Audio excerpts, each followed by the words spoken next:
Hello and welcome to another edition of Currently in Quincy. I'm Joe Catalano. Today, Ward 2 City Councilor Richard Ashe is joining us in his capacity as chairman of Quincy Pride as we learn about this Sunday's annual Pride Festival at Pageant Field. First, though, as always, we take a look at the weather and the news for you. Currently in Quincy, some hazy sunshine out there, 76 degrees right now. Look out for some afternoon thunderstorms anytime after 2 o'clock or so today.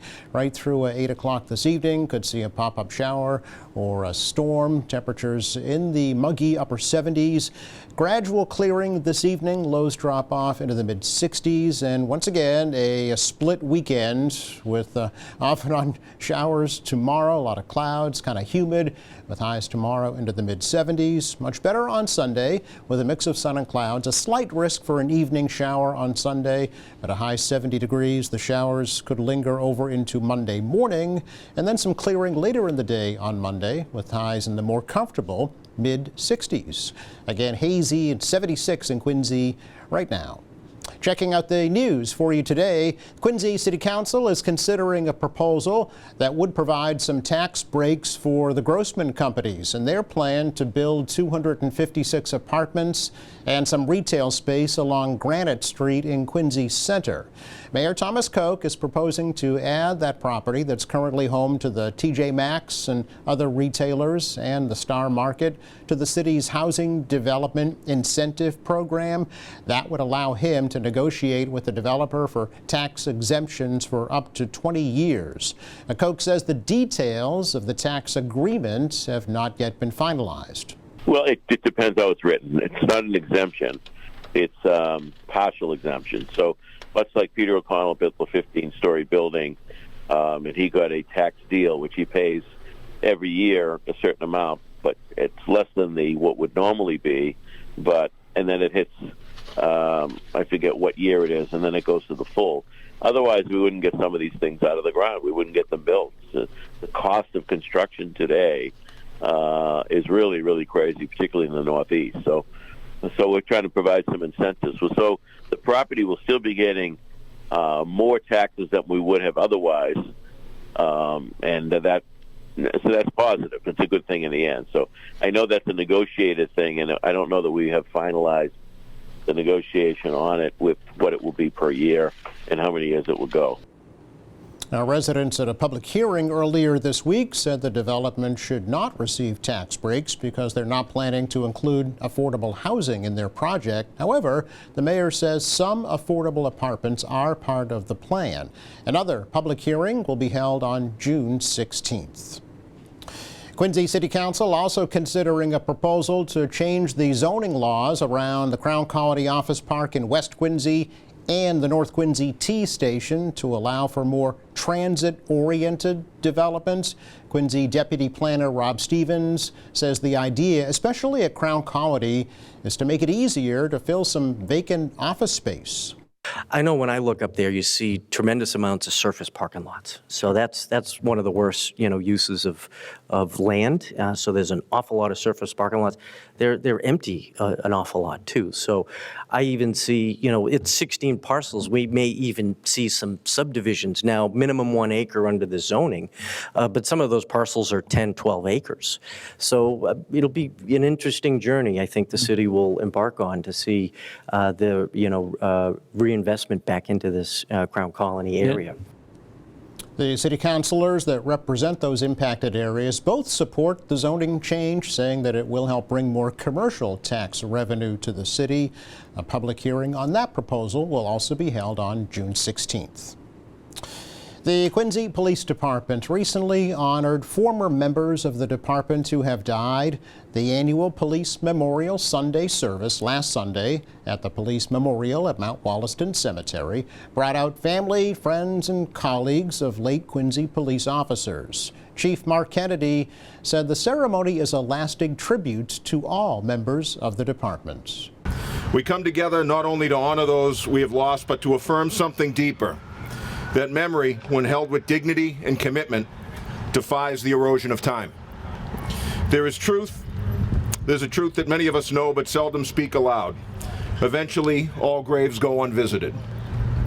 Seasons pass, Names on stones weather, and even the strongest memories can fade.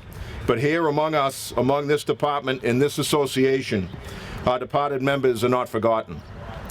As long as there is a Quincy Police Department, as long as there are men and women willing to wear this badge, to protect and serve with honor, the legacy of those we've lost will live on. We do not come here today to mourn alone, but to remember with purpose. Each name we speak, each wreath we lay, is a vow renewed, that the lives and legacy of those who came before us and served this community will not vanish into silence. We carry them with us in every call we answer, in every oath we take, and in every act of service that bears their spirit forward. Officers marched from the Quincy District Courthouse to the cemetery for that annual ceremony. Now, the annual Firefighters Memorial Sunday service will be held this coming Sunday at 9 a.m. at the Firefighters Memorial, also at Mount Wollaston Cemetery. The Norfolk County Sheriff's Office is continuing its mission of visiting the homes of veterans in every community in Norfolk County. And tomorrow, the House to House for Heroes event moves to the community of Walpole. Volunteers will be knocking on doors of veterans to present them with information about benefits and services available for themselves and for their families. Tomorrow's event kicks off at 9 a.m. at the Walpole Council on Aging, featuring the event's honorary chairperson, Vietnam veteran Steve Kenny. Now, the Sheriff's Office has hosted other House to House for Heroes events here in Quincy, as well as Braintree, Norfolk, and Weymouth. 500 volunteers so far have visited 7,500 homes of veterans since the program started just last year. It's our check of news for you today. Coming up, the annual Quincy Pride Festival is this Sunday at Pageant Field. We will learn more about that next.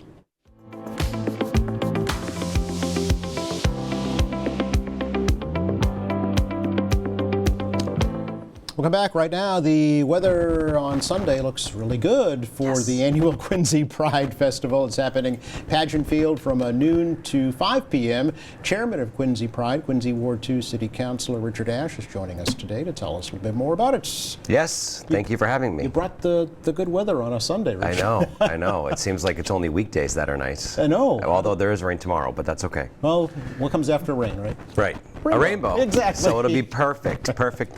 How are you? Good. How are you? Good, thanks. Good. Congratulations on your award from Sunday's ceremony for the Networks Award. It was very well deserved, so it's awesome. Thank you. We appreciate that here. One of the three recipients of the first inaugural Flag Raisers Awards from the Quincy LGBTQ Commission, right? Yep. Which is different than Quincy Pride, is that right? They're two separate organizations? Yes, the commission is a formal subsidiary commission, as is any other city commission under the mayor's administration. Okay. So there are commissioners that are a part of that outfit.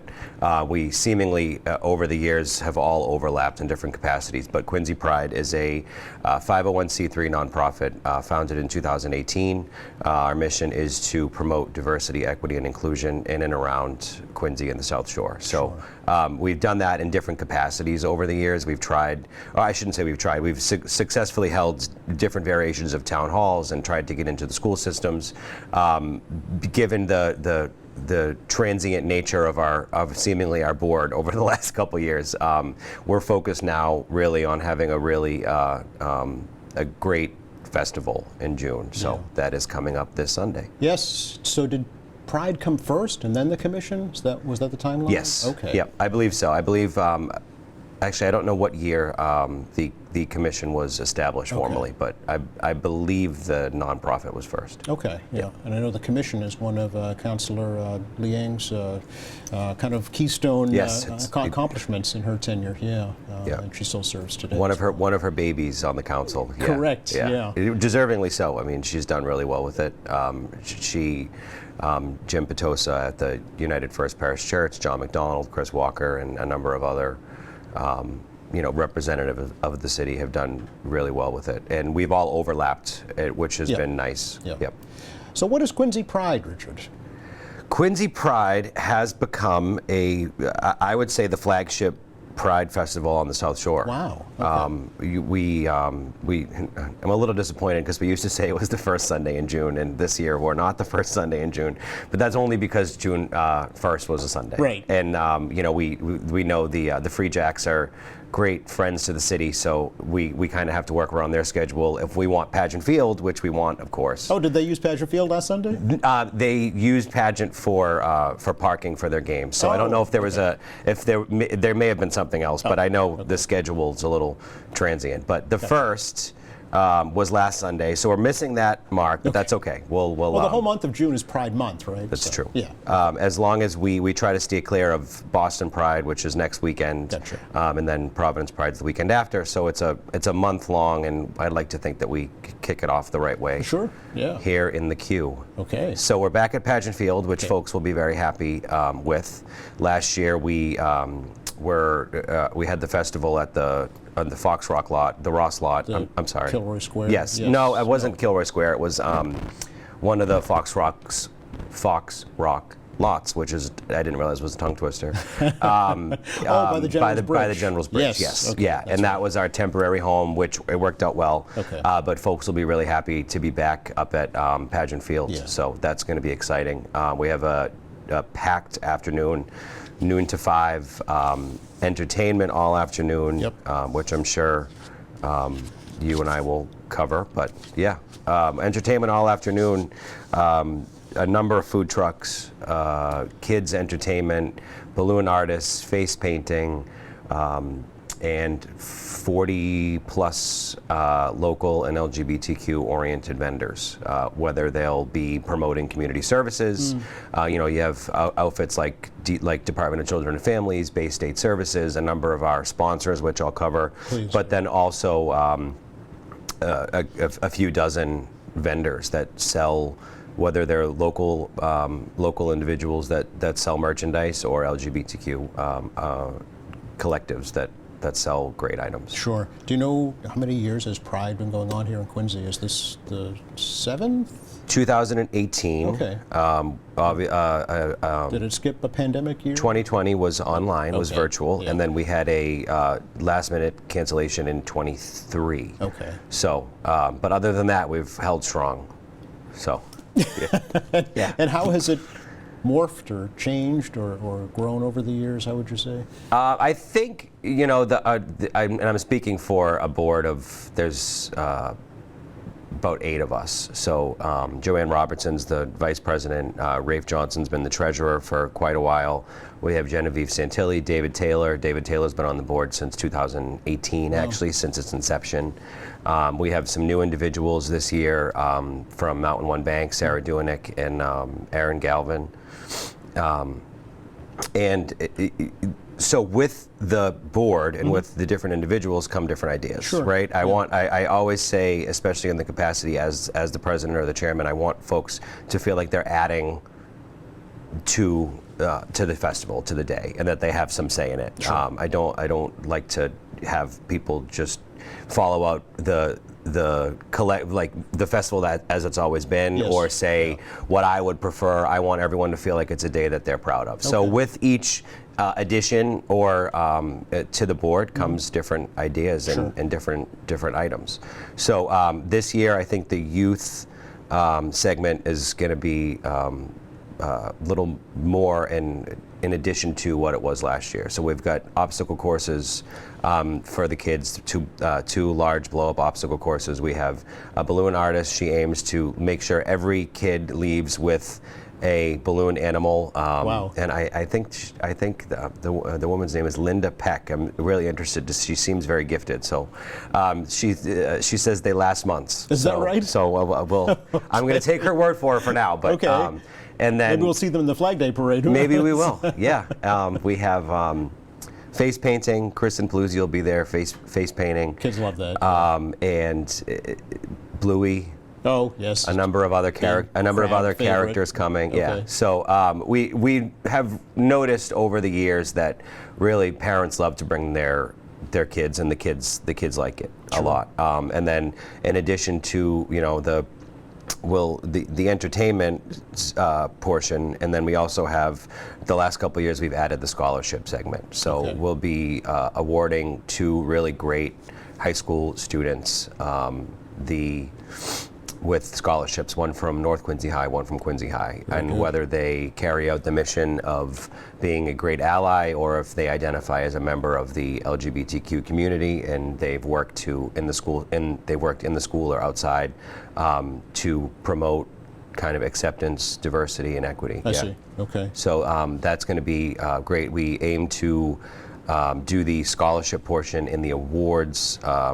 We have a community partner award as well. We aim to do that around Q3 if folks are listening and wondering kind of how the program Right. will lay out. Yeah. Okay. Who's the community partner award winner? That is going to the United First Parish Church Oh, very this good. year. Okay. Obviously home to the flag raising, but then also home to a number of our town halls over the years, and a number of our think tank initiatives. Really, just somewhere where we can always call and have time for a meeting, or whether it's a listening ear, resources. They've been such a great asset to us over the years. Very So good. it's only fitting, I should say, to be giving that award to the Church of Presidents this year. Sure. And can you announce the scholarship winners from the schools? We're gonna hold on to Okay, that, all right. but we'll Do they have, know? The individuals do know, Okay, yes, but we're gonna we'll wait on that Okay, for now. all right. We'll leave something for the day. How's that? Okay. But they're Don't wanna give great. it all away. They're really great kids, and we'll speak on their accomplishments and their merits, and if they'd like to speak as well. Right. I know their families are very happy. So Sure. I How don't. much are they for? $1,000 each. That's great. That's Wow. what we do. We do $1,000 each. Yeah. Sure. So the families are happy. I'll leave it to the families, I guess, Yeah. to see how they want to publicize that, Gotcha. irrespective of the names here. Yeah. Sure. So is that kind of the only formal speaking part of the program, would you say? Or is that... Right at noon or a few minutes thereafter, we will do opening remarks, thank yous, and we will have Quincy Interfaith Network, Reverend Rebecca Froome, actually from the United First Parish Church, and a number of other leaders of different churches and faiths in the city and in and around the city will come, and they'll do an opening blessing. But other than that, we like to keep it fun. Yeah. It's a festival, right? It's a festival. Yeah. We have really gifted performers from Provincetown. They'll be on from 12:30 to 1:30. Booty Vortex, which I know everybody's interested in and is a huge draw. Booty Vortex will be on doing 70s and 80s disco Neat. from 2 to 4, Okay. with that speaking portion in the middle of their set to give them a break. Right. We have Torrance coming. He's actually a member of our board, Matt Torrance. His stage name is his surname. Put out a great album last year. So we like to plug him as well. He's Okay. very talented, working hard, and he put out a pop album last year. No so kidding. he'll be doing a set at the end, Okay. from 4 to probably about 4:45. All right. And then we'll wrap up. Neat. Yeah, Sounds like a lot of fun. it will be a lot of fun. It's free. It's free, and the weather looks great. Yes, it does. We have 4 food and refreshment trucks. So Blacks Creek Barbecue will be there, Aroma Pizza, and then we have Break Rock Brewing for adult beverages and soft beverages, and then also Smiles by the Mile. Ice cream novelties. Have to have you ice have cream at to. a festival, You right? have to. So there's like a main stage? Yes. Okay. Yes. Okay. Just like in years past. There will be a main stage. In years past, it'll be positioned on the cement this year, so it'll look a little different. But it'll pan out very nicely, and it's our first year being able to use Pageant as it's been kind of reconstructed. If folks haven't seen it, it's a complete 180 from what it used to be. Absolutely. It's completely remodeled. Yeah, it's beautiful. Redone, brand new pavilion, Yep. new restroom facilities, new walking trail, beautiful view. Yep. I think there's volleyball courts up there now. They just finished installing, so yeah. So we'll be able to utilize that. The pavilion's covered. There's added electricity. Yes. The bathrooms are accessible. All of that, which really makes a difference with community events. Where we want to attract kids to seniors. Right, and is that who you see, Richard, or do you see like a great cross-section of the city coming to Yes, this? yeah, no, I mean, we see all age groups, and the entertainment, of course, caters to every age group, but you know, younger parents with kids in the school system, they seem to really enjoy the event. So, but that's not to say there's people in their 20s and 30s that will come and have a really fun Sunday, which also, you know, as we see the gentrification of the city and more members of the community, or maybe not even folks that live in Quincy, maybe people are coming from, you know, from Dorchester or from the more of the South Shore and Weymouth, and it's been awesome. Yeah, seeing the influx and the increase in people over the years has been great. Any sense for about how many folks usually attend the festival? Even just roughly.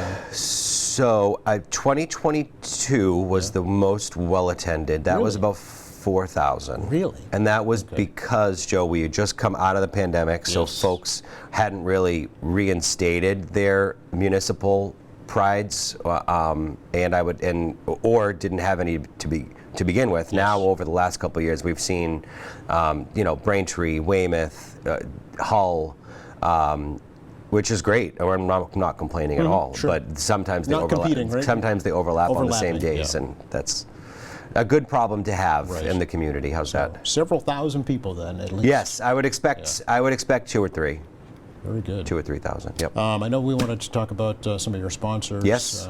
For sure. And there are so many that I have to look at the list. How's that? Well, please do. Again, a great problem to have. Don't want to leave any out. Exactly. No. Yeah. So our premier sponsors, the city is the top sponsor, both monetarily and with services. You know, we're able to use the fields, like things that, you know, are invaluable, like Parks Department representatives and police details. All of those could be detrimental for smaller pride organizations if they really had to pay for those. So the city in-kind services, as well as through the Celebrations Fund, which has been very helpful. Other premier sponsors: Quincy Community Action Programs, Mountain One Bank, Arbella Insurance. Arbella and QCAP have been sponsors really since the beginning. Really? Mountain One is a new sponsor this year, which they've proven to be great partners. Our rainbow level sponsors, which are the 500 to 2,000 level. Abington Bank, Manat Community Health Center. Manat was the 2022 Community Partner of the Year. Stop and Shop, Beth Israel Leahy Health, Fox Rock, Ellie Mental Health, Aspire Health Alliance, White Pine Markets, and Baker Braverman Barbadoro, which is my office. So, always good to see that our community partners over the years increase.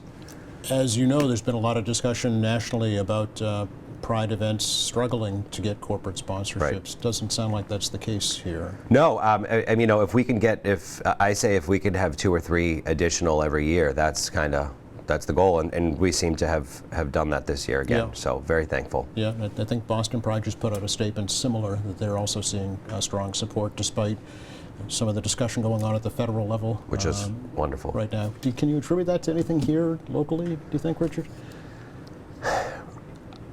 I don't know. I guess without getting too heavy, we're at the folks that maybe take issue with some of the federal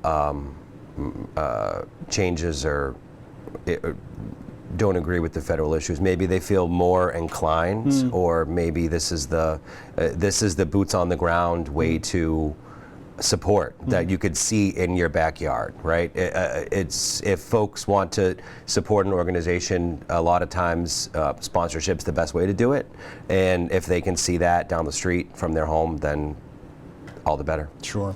Are there volunteer opportunities with Quincy Pride? I mean, if we did this last week, Joe, I would have said absolutely. No, it's kind of last minute to ask folks to show up and volunteer. But not necessarily for. Oh, I'm sorry. Festival, I thought you meant for this year's festival. Yeah. No, but that will lead me to give a great plug to the ROTC students from North Quincy, because they show up they'll be there Saturday morning helping us, and they've been huge assets over the years. With respect to volunteering with the board, yes. After this year's festival, absolutely, Okay. we'll be publicizing volunteer opportunities if there are any openings on the board, okay. And ways to get involved. Okay, great. But again, it's the Sunday, noon to 5, Quincy Pride at Pageant Field. Free admission. The only cost, I'm guessing, is for your refreshments, your food, right? Yes. Okay. And enjoy. Yes, thank you. Hope to see everybody, and please come out if you'd like to. Yeah, quincypride.com. Yes, And and on social media. I was going to say social media all over the place. Great to see you, Richard. Thanks for the update. Thank you. Happy Pride. Happy Pride. Just enough time to check the forecast for you. Speaking of, for the rest of the day today, not so great. Good thing the festival's not today. We've got some thunderstorms rolling in this afternoon and this evening with a muggy high in the upper 70s. Tomorrow, kind of another damp Saturday with clouds, afternoon showers, mid 70s. Better on Sunday. Mix of sun and clouds. The rain should hold off till after evening on Sunday night, so no problem. And comfortable too. Monday starts out a little damp, then turns sunnier with highs in the mid 60s. Thanks again to Richard Ashe for joining us today from Quincy Pride. No rainbow with you today. I know. I have to admit, the rainbow tie. When I was on my way here, I forgot it. Next time. Next time. Next time. Thank you to our crew, and thank you for watching. This coming Monday, Quincy Mayor Thomas Koch will be joining us with all the latest on Quincy 400 and the Flag Day Parade. Meantime, please check our website. It's qatv.org. All of our latest programs. There's news and information, video on demand, live streaming, and much more. For all of us here at QATV, I'm Joe Catalano. Have a great weekend.